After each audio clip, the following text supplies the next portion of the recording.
Okay. Hi, Ralph. How are you? Good. How are you, Douglas? Doing fine. Thank you. Thank you for coming on the show. I appreciate it. Let's see. According to your bio, you worked for many years as a bookstore clerk and a reading series coordinator. Okay, a bookstore clerk, I know what it is. What is a reading series coordinator? We had authors come to the bookstore twice a month to read from their books and talk about their books. And I did the promotion, the hosting, um, selecting the readers, and I tried to get people a variety of types of readers that would appeal to people, like mystery writers, science fiction, um, mainstream writers. So we had some pretty well-known writers like Isabel Allende, Ishmael Reed, people like that. So it was a fun job. I did that for about 5 years. Okay, so authors would come to the bookstore and give a reading of their work to an audience. Yes. I see. How big would the audiences be generally? Some of the biggest ones were for, I think, Isabel Allende. It was kind of an overflow crowd. And upstairs, there was room for about 50 people. And there were so many people that we had speakers and people had to listen downstairs. And afterwards, there was a long line, signing line for her books. But usually we had, I'd say, anywhere from small number, 10 to about 50 people. Okay. Now, purely from a business perspective, does that actually help to sell books? That's a good question. I didn't, sometimes the owner would complain that about the readings, that it was a lot of work and he wasn't sure whether it was worth it.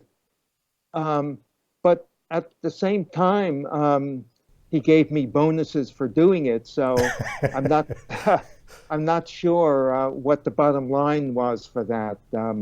But he didn't stop it. So we did it for about 5 years. Well, because I've seen that happen. I mean, I've seen those types of things, those presentations in the past. Obviously, COVID kind of put a stop to them for the past year or so. But in the past, people have done that. I've seen authors who would get up and read from their books, but I just never quite knew if that would actually help to sell books or just the fact that they're there doing a book signing because presumably if they're signing books, you're buying the book that they're signing. Um, Yeah. yeah. No, yeah. I suppose that would be an interesting topic for some marketing guy in an office somewhere to do research and reports on that. Right. Well, I think it probably helped the bookstore in terms of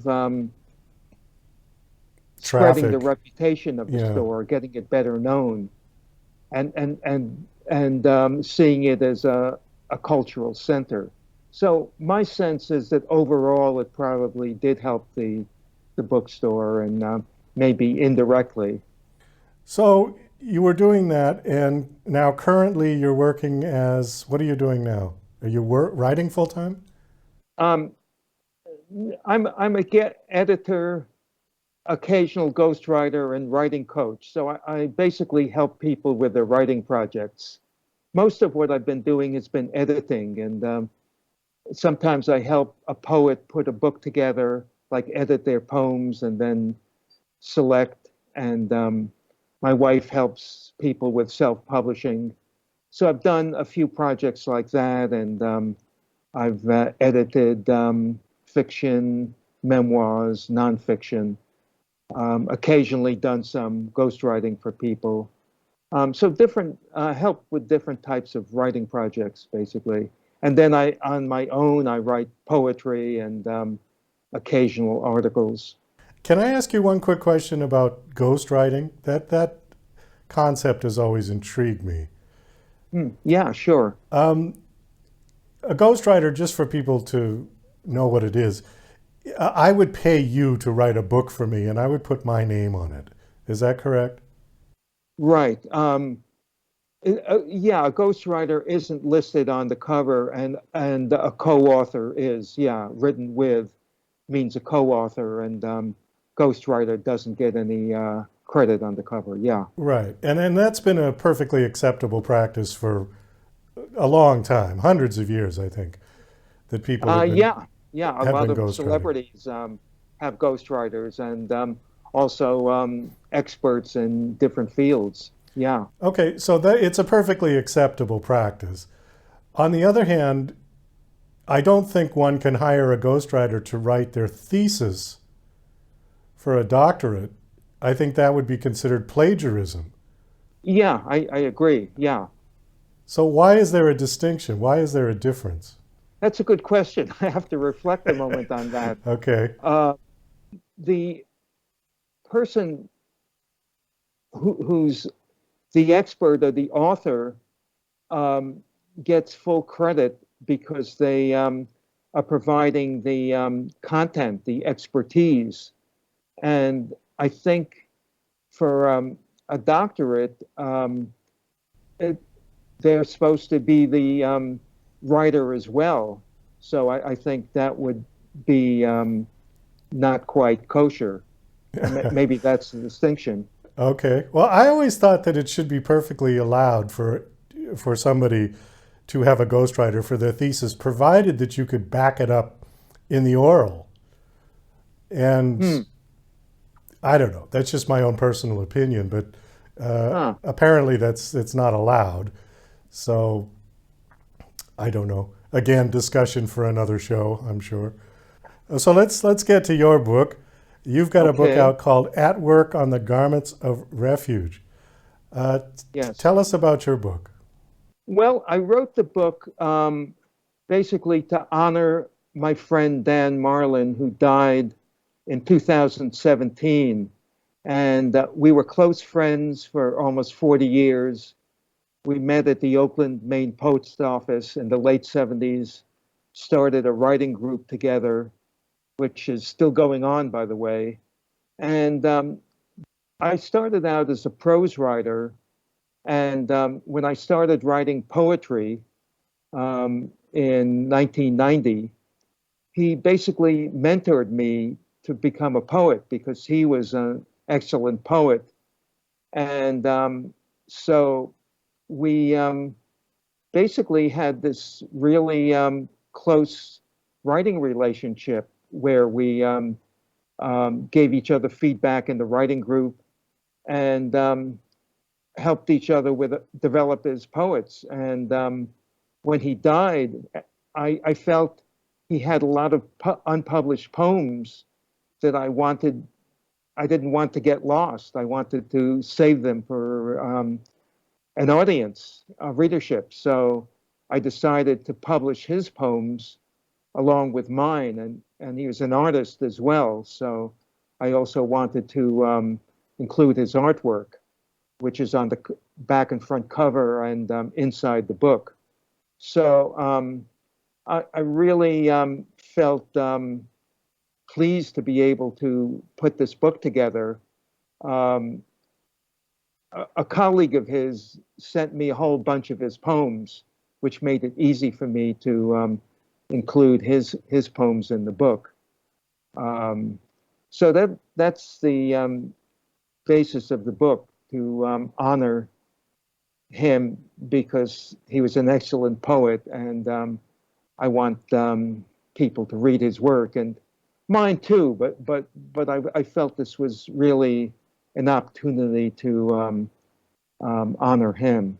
I wanted to read a poem by Dan that kind of illustrates a general theme of the book, which is compassion for all living beings, especially the vulnerable and the marginalized. And I think this poem illustrates that. Okay. And it's called In the Pocket. Beside the railroad ties on the stony track, the sleeper is outlined beneath a checkered blanket, pulled up to her ruddy cheek. The pillow, a faded green backpack. Afternoon fog captures the sun, releases it in a wave. Gilman Street traffic hard by, a steady, gleaming rage.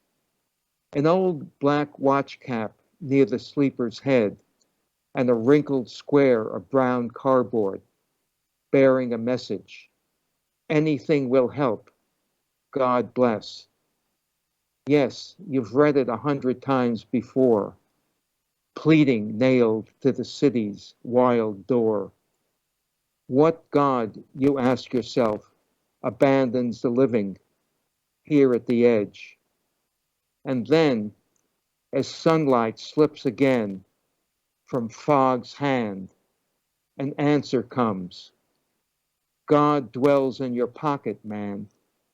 $1 there in currency, however humble, of love. So bend down now and place the money beneath a stone's weight, under her hat, and pray that it will be there when the sleeper wakes. Wow. Yeah, he was a great poet, yeah? Yeah, Let me ask you something about poetry. Is poetry its own genre, or are there subgenres of poetry? yeah, there are genres. There are all kinds of different types of poetry, kind of subject matter and forms. Like there's a sonnet and the pantoum, like different styles. And then then there's poetry, say political poetry, or an elegy honoring someone who's dead, or poet kind of humorous poetry, limericks. Oh, okay. Um, All right. so, yeah, there's all kinds of different types of poetry. Does poetry have to rhyme? Because when I was in school, they always told me it had to rhyme. And now when I read poets, I can almost tell the age of the poet because the younger poets these days, most of their stuff doesn't rhyme at all. Sometimes poets nowadays rhyme, and I've occasionally written rhyming poems, but yeah, I think it's sort of seen as kind of an old-fashioned type thing. Um, that free verse is the thing that most poets write nowadays, and my poetry and Dan's is free verse, where rhyming is not in the poem. But I've written a few sonnets, and then poems do rhyme when you write a sonnet. Just out of curiosity, um, how would you define a poem versus a short story? What makes the difference? That's a good question. I think a poem is defined as by the line, and prose by the sentence. So a line doesn't have to be a complete sentence. And also, poetry is more compressed, and every word counts. And I think with poetry, rhythm and music are important, sounds, choosing the words so the sounds can kind of go together, like alliteration, like words start with the same letter, like say B, for instance, beautiful boy. So that's more important in poetry than prose, kind of making the sounds work together musically, rhythm, Oh, and okay. compression, of course, kind of making the words count, each word count. So, okay, that's a good point. So the difference would be number one, an economy of words.